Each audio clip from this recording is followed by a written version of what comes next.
Hello everyone, I am Advocate Manu Malik, DLLB Gold Medalist. So today we will discuss Limitation Act. Limitation Act बहुत ही important subject है judicial exams के लिए भी और court में भी। ये बहुत ही रेलेवेंट है, इसके बिना आप सिविल सूट भी फाइल नहीं कर सकते अगर लिमिटेशन पीरियड को फॉलो अप नहीं करोगे तो। So let us start. Limitation act जो है एक्ट नंबर 36 है ये, और ये 1963 में आया था। प्रेसिडेंट सिग्नेचर हुए थे 5 अक्टूबर 1963 को, और 1 जनवरी 1964 को ये कम इनटू फोर्स में हो गया था। So it does not apply on, इसको आप नोट डाउन कर सकते हो जो मैं बोलूँगा आपको। It does not apply on writs number 1, number 2 fundamental rights, number 3 ये जो है डिफेंडेंट पर अप्लाई नहीं होता, नंबर 4 ऑन इंडस्ट्रियल डिस्प्यूट और लेबर कोड, नंबर 5 पर आता है क्वाजी जुडिशियल और ट्राइब्यूनल। इन 5 चीज़ों पर ये जो है लिमिटेशन एक्ट अप्लाई नहीं होता। और आगे चलते हैं आप। It is a lex fori law. Lex fori का मतलब होता है लॉ ऑफ कोर्ट और लॉ ऑफ फोरम। ये कोर्ट का लॉ है, कोर्ट में काम आता है ये जनरली। जब भी हम कोई सिविल सूट फाइल करते हैं या क्रिमिनल केस हो या सिविल हो, दोनों में वैसे काम आता है ये।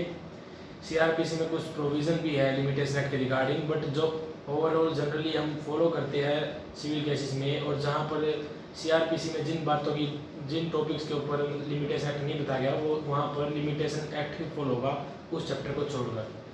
तो जो है ये लेक्स फोरी लॉ है, कोर्ट का लॉ है। फॉर एग्जांपल अगर प्रॉपर्टी केसेस फाइल करने के लिए आपके पास 12 साल का टाइम दिया गया है लिमिटेशन एक्ट में, तो आप उससे ज़्यादा नहीं जा सकते। जनरल रूल ये है। तो ये एक एग्जांपल था, उसके बाद आप नहीं जा सकते।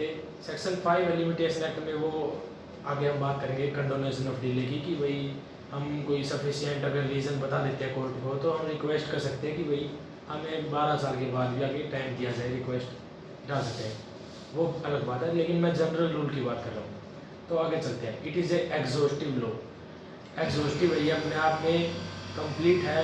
It's a procedural law and adjective law. और अब आगे चलते हैं। Limitation act stops only remedy. ये सिर्फ रेमेडी को स्टॉप करता है, रेमेडी को रोकता है, नॉट दी राइट्स।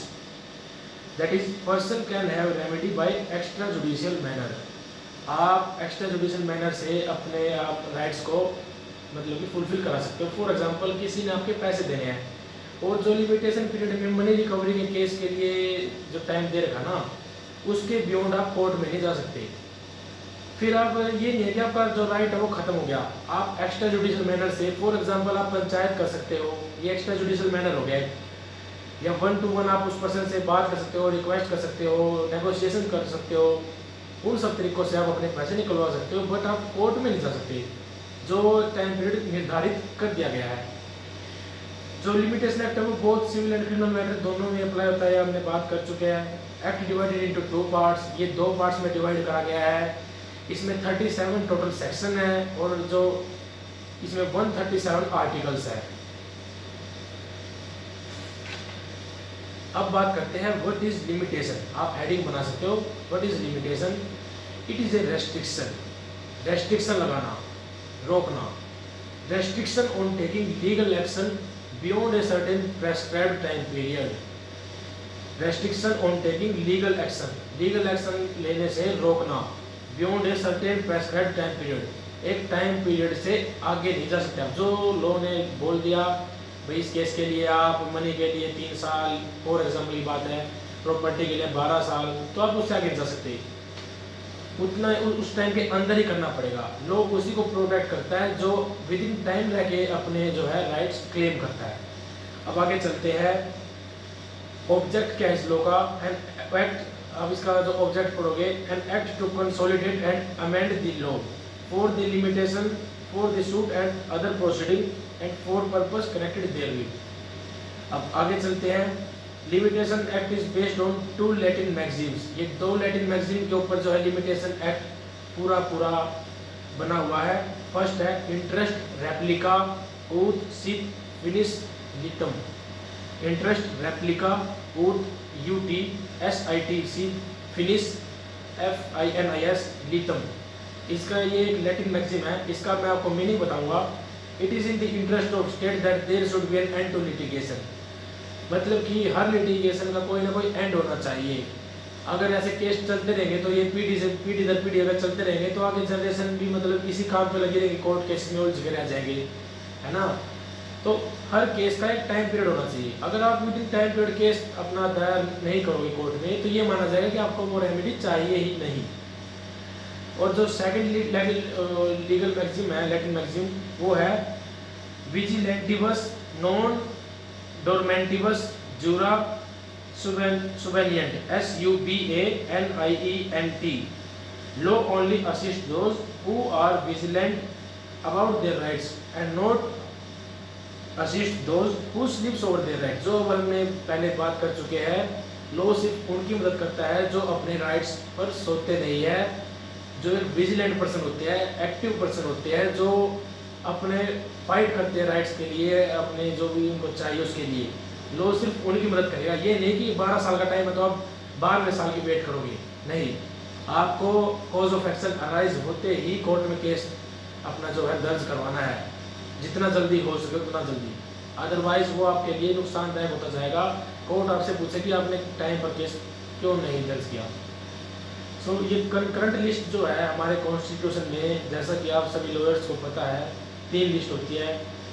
उनमें से जो करंट लिस्ट है, सेंट्रल लिस्ट, स्टेट लिस्ट अलग, नंबर 3 पे आती है कंकरेंट लिस्ट। उसमें एंट्री नंबर 3 में आता है लिमिटेशन एक्ट। इसका मतलब क्या हुआ कंकरेंट लिस्ट का? इसका मतलब कि इसके ऊपर सेंटर भी लॉ बना सकता है और स्टेट भी लॉ बना सकता है, अपना अमेंडमेंट वगैरह ला सकते हैं। कंकरेंट लिस्ट में जो भी सब्जेक्ट आ जाएगा उस पर सेंटर और स्टेट दोनों लॉज बना सकते हैं। ये होता है इसका मतलब। It is a procedural law by this no right is taken nor any right is conferred. ये प्रोसीजरल लॉ है, इसमें ना कोई राइट आपको दिया जाता है, ना कोई राइट आपसे लिया जाता है। It only stops from going to court. ये सिर्फ आपको कोर्ट में जाने से रोकता है। अगर आप with in time period, with in stipulated time period अगर आप केस अपना दाखिल नहीं करते हो तो ये आपको बार कर देगा कोर्ट में जाने से, बस। बाकी किसी भी तरीके से आप अपने जो है मैटर को सुलझा सकते हो। आउट ऑफ कोर्ट जो जुडिशल सेटलमेंट से अलग जो है आप कर सकते हो, किसी भी तरीके से, पंचायत से या 1-to-1 सिटिंग से, नेगोशिएशन से, कोई भी तरीका आप अपना सकते हो। बस ये इसका जो है मेन मोटो है। By mutual agreement it can not be removed, neither time can be extended. दो पार्टीज के म्यूचुअल एग्रीमेंट से ना तो जो लिमिटेशन पीरियड है उसको बढ़ाया जा सकता, ना कम किया जा सकता। If done then such agreement shall be void. अगर ऐसा कोई एग्रीमेंट करा जाता है तो वो एग्रीमेंट वॉइड होगा। इसके लिए आप रेफर कर सकते हो section number 28 of Indian contract act. It is lex fori and law of court. ये सब हमारी बात हो चुकी है। अब इसके बाद हम कुछ डेफिनेशंस और आगे सेक्शन पर चलेंगे अगली वीडियो में। Thank you and have a nice day.